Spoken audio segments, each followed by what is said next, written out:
On croyait l'agrandissement du dépôt de carburant de Cerny totalement abandonné, mais voilà que la SFDM, qui gère le site, cherche à les réactiver.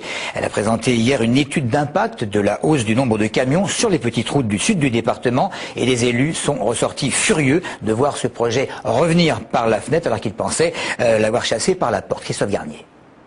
Beaucoup de tensions hier entre les élus du Sud-Essonne et les représentants de la SFDM, cette filiale pétrolière de Bolloré. Ces derniers continuent de vouloir faire du dépôt de carburant de Cerny un site majeur d'approvisionnement des stations-service de la région.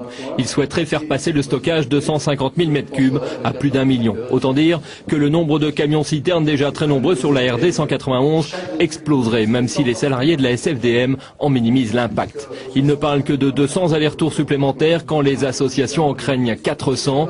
Les élus continue de redouter. Il n'y a que des nuisances, tant en termes de circulation, tant en termes de sécurité ou de nuisances sonores. Car je pense à Ménil-Raccoin, je pense à Boissy-le-Cuté. On est sur des petits villages avec des trottoirs extrêmement faibles, voire des absences de trottoirs, des voiries extrêmement peu larges, sur des circulations qui sont d'ores et déjà encombrées, et où là, clairement, indépendamment de la nuisance au cadre de vie, on crée un risque pour les habitants du secteur. Pour justifier cet agrandissement, la SFDM soutient que les sites d'approvisionnement de ses concurrents sur Grigny et sur l'autorisation des juges de continuer. Elle devra débuter une campagne d'information auprès de la population.